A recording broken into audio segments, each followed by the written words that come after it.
Welcome back to Catholic Conversations. As always, I'm your host, Joelle Zarnowski, and today we are joined by Josh Corcoran and Tom Andino. Josh is our Director of Liturgy and OCIA for the Diocese and also the Director of Music at Holy Cross in DeWitt. And Tom is the Director of Music for Church of St. Michael St. Peter and Our Lady of Hope here in Syracuse. So thank you both so much for being here today. Yeah, thanks for having us. I'm excited to cover this topic with you guys, especially with us leading up to Holy Week and Easter. So we're talking about music in the liturgy, and something that, I think we're all used to having music during the liturgy. Everybody, of course, has their preferences for mass parts and all of that, but I don't know that we really have conversations about it very much. So I was hoping that on the episode today, you could explain to our listeners why music is such a vital part of the liturgy and how it really enhances our experience during that. So Sure. Whoever wants to share first, go for it. Well, so one of the things that I think makes music so meaningful in the liturgy is that I think it really brings us all together. Obviously, our gathering for the Eucharist or any type of liturgy is a symbol of unity, but I think our unity is really most expressed when we join in song together. There's something that's so tangible about that,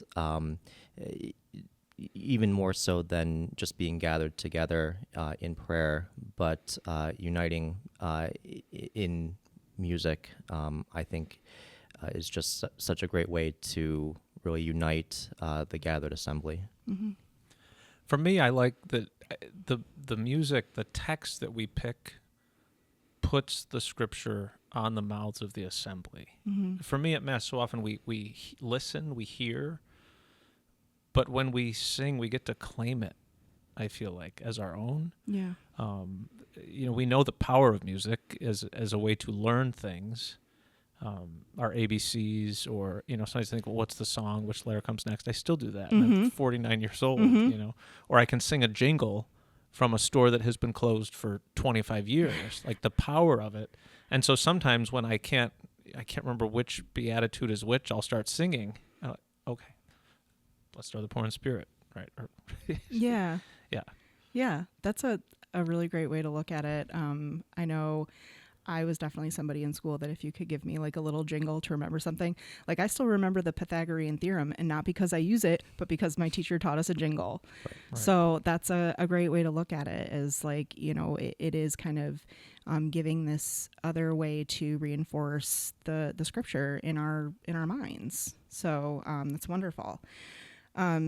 So this doesn't necessarily have to do with liturgy, but music in general. How do you feel that music can help to deepen our faith and, help us grow in relationship with God? For me, I guess it picks up on what I just said. When so many songs will play through my head during the day, or I will turn to a song specifically Mm-hmm. at a period in my life, at a time in my life, to pray with it. Mm-hmm. It gives me expression for maybe what I'm feeling or sensing or longing that I don't know how to articulate. Mm-hmm. And the Psalms give example of that. There's Psalms of praise and of lament and of petition and songs that help us discern, and not just the melody, but the text that go with them. But the power of the melody makes that memorable Mm-hmm. and easy to call to mind. Yeah.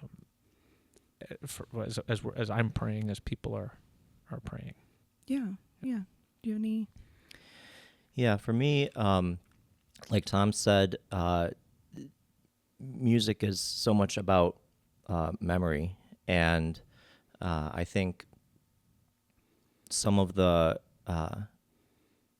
most important memories in my life, I feel like, have also been marked by music. I'll have a memory of something, and both personally and maybe in my work in ministry, and I'll think of maybe a song that we sang in a liturgy from maybe a particular time that was really powerful for me, and it just sort of brings me back to that. And so for me, music, and especially the music that we sing in liturgy, just holds so many memories for me that each time that maybe we hear a song or we sing a song, I'm transported to something, Yeah, absolutely.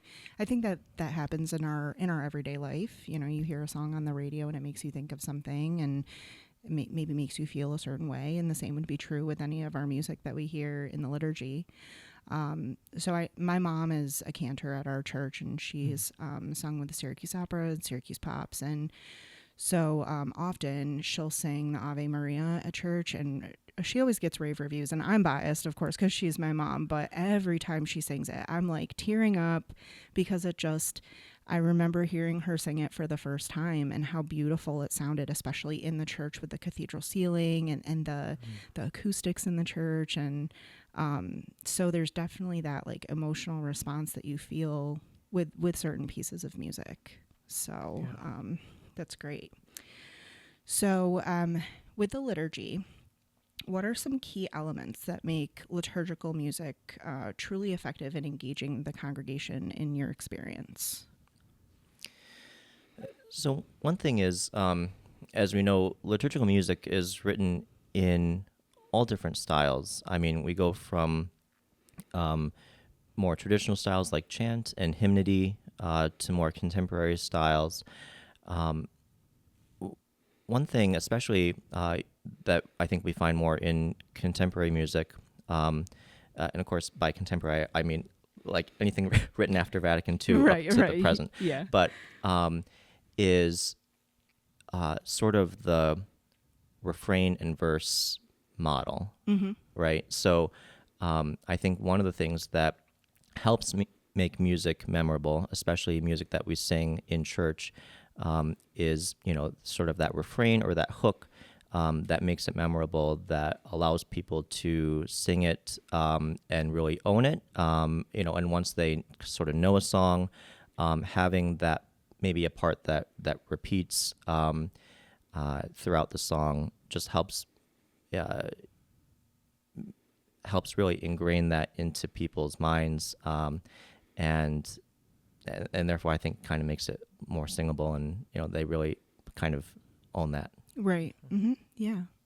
There's so many styles that we use in what Josh mentioned, but also the structure, like an acclamation or a call and response or a litany. I think so often we can get focused just on hymns or songs and lose some of those other elements. And you're talking about, you mentioned Holy Week. I mean, the Easter Vigil it opens with the Exultet. It doesn't open with a traditional opening hymn that we're used to. And then we go through the Psalms and the Gloria and the Gospel acclamation. It's not until the preparation of the gifts that night that you might get what we would consider a hymn. So paying attention to all of those components that make up music in the liturgy is really important, because the music's there to serve the ritual at hand. Yeah. And so through music, we're able to engage the assembly in a way that we otherwise couldn't. Right. So Josh, you mentioned that we have the more traditional style, and then we have the more contemporary style. And Tom, I know we've talked about this one-on-one before, but how do you find a balance between using that more traditional style and the contemporary music, especially given that there are some people who are very opinionated about what kind of music they like? Maybe, they only want to hear the traditional stuff, but then you have another group that they really want to hear more contemporary stuff. So how do you find that balance as, directors of music, to make sure that everybody's kind of getting a piece of what they want, but it's still appropriate for the liturgy? I get very concerned about that, about these style wars. Josh and I are not radio stations. Right. We're used to that. 100 cable channels, Sirius XM. We can change. I don't like the song, we change the channel. Right. So I think I try to have a blend, not just in any given liturgy, but throughout the liturgical year. in what is picked and what becomes part of the parish repertoire. Mm-hmm. But I'm not just picking things that I like. Right. If I did that, then some of the songs would never be heard again. I don't think Right. that's fair to the assembly. Right. So balancing, and I think defining terminology too, like Josh said, like by contemporary, I mean, After Vatican sing a II. new song Right. is not a new song anymore. Right. But for right. some people, when they say, I want more contemporary, they're still saying, I want more from the 70s and 80s. Not, right. Right. And what is traditional now? Mm-hmm. For me, for my daughter's generation, it's not Holy God, we praise thy name. Or like if I'm going classical, it might be some of those hymns and other songs that have been out for... I see copyrights now, and I'm like, I remember when this came out. Yes. This was the song. Yeah. Yeah. And now we're past that. Right. So, yeah. And looking for ways to fuse both, I think. Yeah. I love what composers have done recently, taking some of our chant tunes, putting a modern text to it, or blending the two.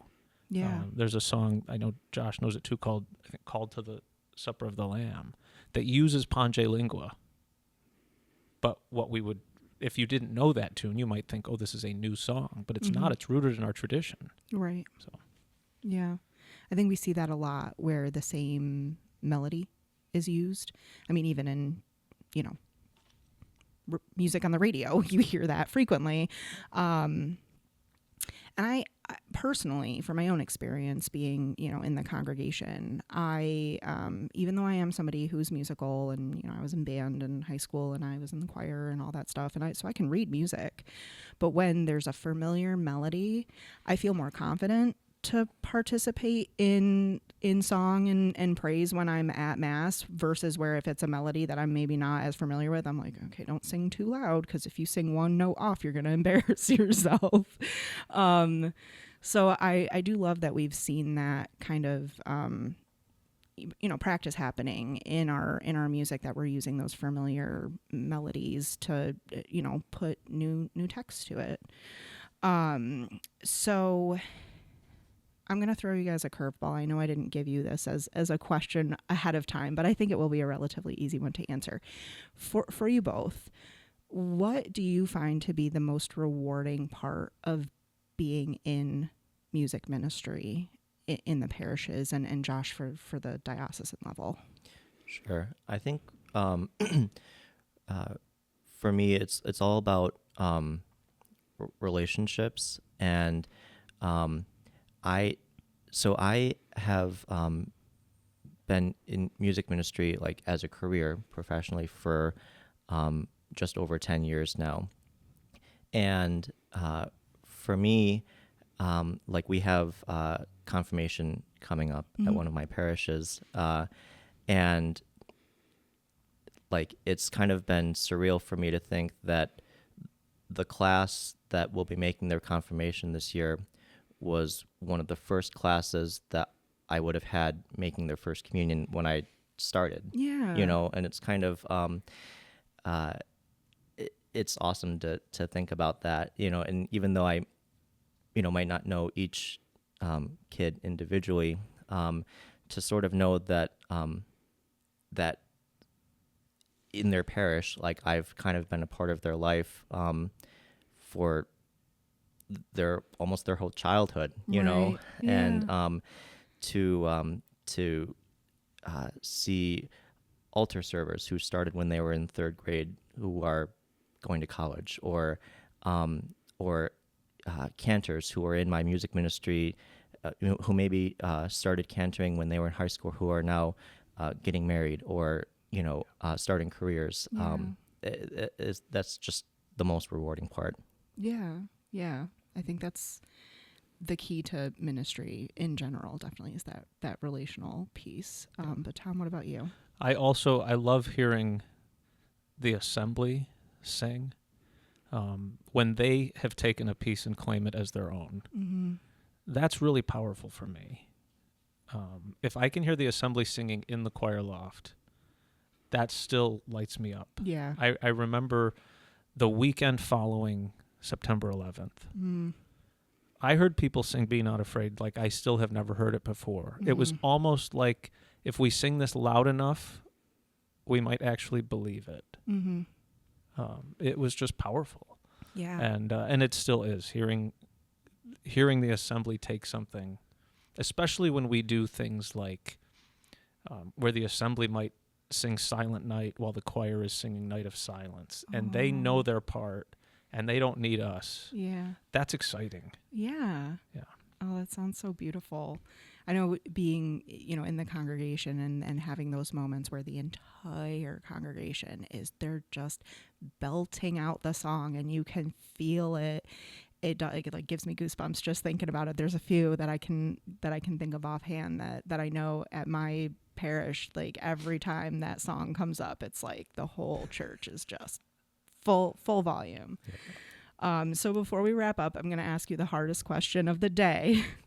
And it's a hard one for me too. Do you have a favorite hymn or a piece of music in general or seasonally? Sure. I have so many. I'm gonna dodge the question a little bit. For me, if I have to pick a favorite song, it's like asking me to pick my favorite tool in my toolbox. Mm-hmm. I think there are times of the year that they serve where I really enter into those certain songs, but I don't turn to them in Lent or Easter or depending on. Yeah. I love the music of Advent. I just love it. Mm-hmm. So I often wish that Advent was 6 weeks and Lent was 4, but I digress. But to pick a favorite, that's really hard because of the way our liturgical year is designed and really like a liturgical spirituality. I think for me maybe the theme song of my life is How Can I Keep From Singing? Mm-hmm. But I wouldn't want a steady diet of it. It makes it special when that is appropriate. Yeah. So I could pick certain favorites for each season or ordinary time, but to pick one, it's just really hard. Too hard. Yeah. Yeah, sort of picking up on what Tom was saying and how certain songs really just resonate at certain times of the year. And just to use one song as an example, both Tom and I, how many funerals have we sung the song On Eagle's Wings? But just as Tom was talking, I think it for us that the funerals that we do in our parishes, it's such a standard song that families pick with good reason, but maybe on All Souls Day at our parishes, we'll sing that song with our parish, which is different than singing it with a family at a funeral. Right. Again, like as Tom was saying, hearing the assembly really own a song, even a song that between Tom and I, we do at least once a week, if not more than once a week, right. Every 52 weeks a year, to hear it on All Souls Day at our parishes, and again, thinking about those memories, when people come to pray for their loved ones who have died. For me, even a song that is just such a regular part of my life, it just takes on greater meaning at a time like that. And there are songs throughout the year that we do maybe so often, or that maybe we even get tired of, but at a certain time, it's like this is the best, and this is what it's all about. Right. Yeah. So like On Eagle's Wings is great for those moments of like celebrating the life of someone who has passed, but you don't want to sing it at a wedding. Right. Like that would not be something you would want to hear in that type of setting. So I think those are honestly great answers. Like I've said before, like if you asked me to pick my favorite Disney movie, my answer would vary depending on the day. And so I think that especially when you're working in music ministry, and there are so many songs, and definitely, you know, different liturgical seasons, it would be difficult to pick a favorite. But I had to put some pressure on you guys to see if we could maybe get one. But no, I think your answers were perfect, and they make a lot of sense. And so. the power sometimes is that ritual action that it is associated with. Yeah. You know, I'm thinking of Good Friday. We need several songs for Veneration of the Cross. Mm-hmm. And we always use Jesus the Lord Mm-hmm. by Rock O'Connor. Mm-hmm. Now, I don't think about that song during the rest of the year, Right. but there's something so powerful about that tied to the ritual action. Yeah. That's just the power of music and liturgy and ritual. Right. You know? Yeah. But I absolutely. wouldn't probably, I want to go listen to that song. I probably wouldn't turn it on. Right, just to listen to Regularly. it whenever. Right, Yeah. right, yeah. I would say the same would be like at our parish. We do Via Dolorosa, and I haven't in a while. I'll play the clarinet my mom sings, and I love it. It's so beautiful. It gives me goosebumps every time. But do I want to listen to that at Christmas time or in the middle of the summer? Do I want to put it on in the car? Probably not. Right. So, yeah, no, that's great. Well, thank you again, both of you, for being here today and talking with us about music. And I really enjoyed having you both on and sharing your expertise with us. Thanks so much. All right. And thank you to our listeners. We will see you next week.